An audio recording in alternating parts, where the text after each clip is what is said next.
నా ఆత్మను మీ అందుంచి నా కట్టడలను అనుసరించు వారిని గాను నా విధులను గైకొను వారిని గాను మిమ్మును చేసేదను. చాలండి.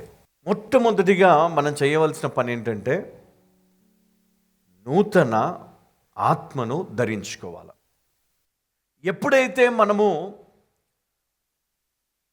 పశ్చాత్తాప హృదయము మనము కలిగి ఉంటామో, ఎప్పుడైతే మన జీవితం మారిపోయిందని, ఎప్పుడైతే దేవుడు క్షమించాడని మనం గ్రహించగలుగుతామో, మన పరిస్థితి మారుతున్నట్లు మనకు కనపడుతుందో, అప్పుడు మనము నూతన ఆత్మను మనం ధరించుకున్నాము అని మనం గ్రహించాలి. నూతన ఆత్మ అనగా నా ఆత్మను నీలో ఉంచి మీరు నా చట్టాలను అనుసరించేలా, నా న్యాయ నిర్ణయాలను పాటించేలా చేస్తాను. అంటే ఎప్పుడైతే నీ హృదయము తేలికైపోయిందో, ఎప్పుడైతే ఈ అంధకార సంబంధమైన అధికారములో నుండి నువ్వు విడుదల పొందని నువ్వు గ్రహించగలుగుతావో, అప్పుడు దేవుని ఆత్మ నీ లోపటికి మరి వీటిని తీసుకొని వస్తుంది. ఏంటంట, మీరు దేవుని చిత్తాన్ని గ్రహించేవారుగా మారుతారు. దేవుని యొక్క వాక్యానుసారము జీవించే వ్యక్తులుగా మిమ్మల్ని చేస్తాడు దేవుడు. హల్లెలూయ.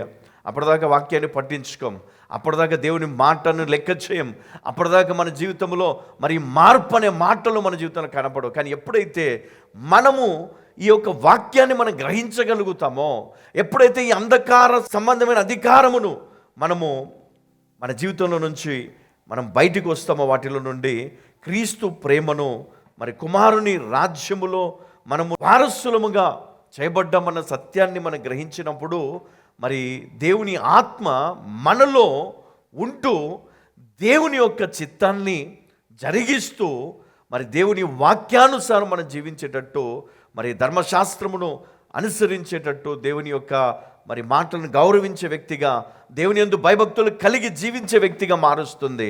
మరి అప్పుడే మనం గ్రహించాలి, దేవుని ఆత్మ చేత మనము నింపబడ్డాము. మొట్టమొదటి మరి కార్యం ఏం జరుగుతుంది? దేవుని ఆత్మ చేత మనము నింపబడతాం. మరి అది ఎట్లా తెలుస్తుంది మనకు? మనలో మార్పు వస్తుందంట. మన మార్పు, ఆ మార్పు ఎట్లా ఉంటుంది? క్రమంగా మందిరానికి వెళ్తాం, వాక్యం వింటాం, ప్రార్థన చేసుకుంటాం, దేవుని స్తుతిస్తాం, దేవుని ఆరాధిస్తాం, దేవుని ఘనపరుస్తాం కదా. తీర్పు తీర్చం, గొడవలు వాళ్ళ మీద వీళ్ళ మీద మనకు ఉండవు. ఎవరో ఏమన్నారని మనం మందిరం మానేయం. ఎవరి గురించి నాకెందుకు, వీళ్ళ గురించి నాకెందుకు కదా. నేను మందిరానికి వెళ్ళాలా? ఎవరి కోసం వెళ్ళాలా? దేవుని కోసం పోవాలి. నువ్వు ఇంకా మారలేదనుకో, నువ్వు అంధకార సంబంధమైన అధికారము కిందనే నువ్వు ఉన్నావు. ఇంకా నువ్వు బయటికి రాలే.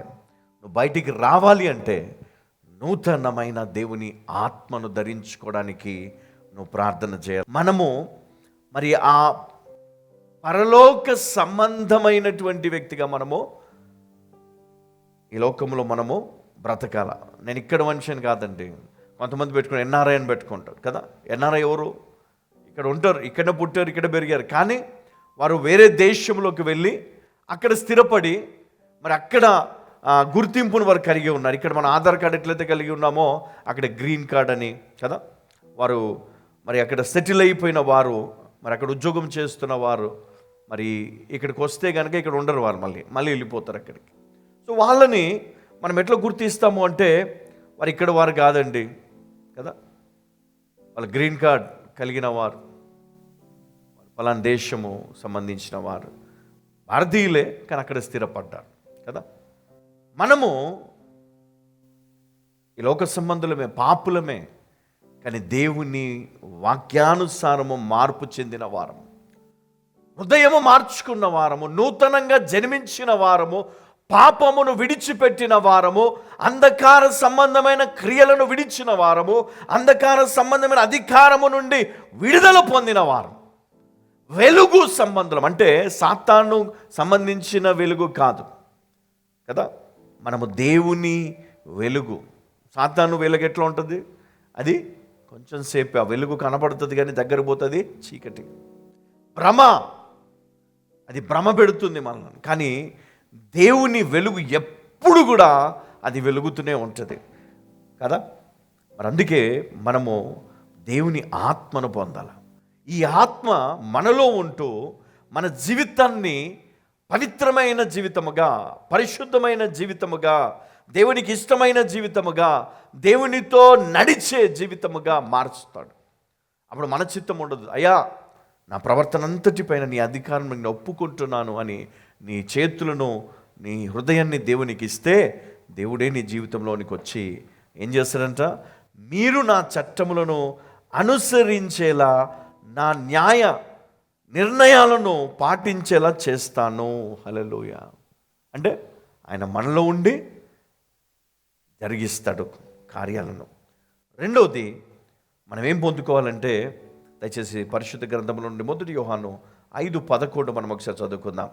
ఆ సాక్ష్యం ఏమంటే, అనగా దేవుడు మనకు నిత్య జీవమును దయచేసెను. ఏమిచ్చాడంటే, దేవుడు మనకు నిత్య జీవం అంటే శాశ్వత జీవము మనకిచ్చాడు. ఈ జీవము ఆయన కుమారుని యందున్నది. ఎక్కడుందంట? ఈ జీవము ఆయన కుమారునిలోనే ఉన్నది. హల్లెలూయా. ఏమంట? ఆ సాక్ష్యం ఏమంటే, దేవుడు నిత్య జీవము మనకిచ్చాడు, ఈ జీవము ఆయన కుమారునిలో ఉన్నదన్న సత్యాన్ని మనం గ్రహించాలి. అంటే నూతన జీవము మనం ధరించుకోవాలి. ఈ జీవము ఎవరిలో ఉంది? క్రీస్తులో ఉంది.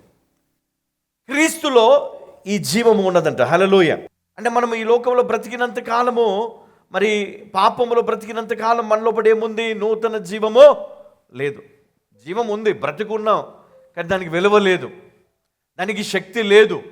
కానీ ఇప్పుడు దేవుని ఆత్మతో పాటు మన జీవితం నూతన పరచబడాలి. హల్లెలూయ. నూతన పరచబడాలి. అది ఎలా వస్తుంది అంటే, క్రీస్తు ద్వారానే మనం పొందుకుంటాం. అందుకనే క్రీస్తు ఎక్కడ ఉండాలి? మనలో ఉండాలి, మనతో ఉండాలి. అప్పుడు మన జీవితం నూతన పరచబడుతుంది. హల్లెలూయ. మన జీవితంలో క్రీస్తు ఉండాలి. తర్వాత పరిశుద్ధ గ్రంథం మనం చూస్తే యెషయా గ్రంథము 62వ అధ్యాయము 2వ వచనాన్ని ఒకసారి మనం చదువుకుందాం. జనులు నీ నీతిని కనుగొనును. జనులు నీ నీతిని కనుగొందురు. ఎప్పుడు? చూడండి, ఎప్పుడు? నూతన ఆత్మ అంటే దేవుని ఆత్మను నువ్వు పొందిన నాడు, నూతన జీవితాన్ని నువ్వు ప్రారంభించిన, అంటే నిజ క్రైస్తవునిగా నీ జీవితాన్ని ప్రారంభించిన నాడు నీ జీవితంలో ఏం కనబడుతుందంట? చదవమ్మా. జనములు నీ నీతిని కనుగొనును. జనములు నీ నీతిని కనుగొందురు. రాజులందరూ నీ మహిమను చూచెదరు. రాజులందరూ నీ మహిమను చూచెదరు. యెహోవా నియమింపబోవు క్రొత్త పేరు నీకు పెట్టబడు. ఏమంటే, యెహోవా నియమింపబోవు కొత్త పేరు ఏం చేస్తాడు? నీకు పెట్టుదురు. హల్లెలూయా. నీకు కొత్త పేరు పెట్టడం జరుగుతుంది. హల్లెలూయా. ఆ పేరు ఎవరంటే యెహోవా చేత కదా, తానే నీకు తెలియజేస్తాడు. ఆ పేరు మరి తండ్రి అయిన దేవుడు ఆయనే తెలియజేస్తాడంట. నీకు కొత్త పేరు పెడతాడు. అంటే ఏంటి? నూతన జన్మ అంటే నూతన ఆత్మ, దేవుని ఆత్మ ధరించుకున్నాం, నూతన జీవాన్ని ప్రారంభించాం, నూతన నామము నీకు పెట్టబడుతుంది. హల్లెలూయా. హల్లెలూయా.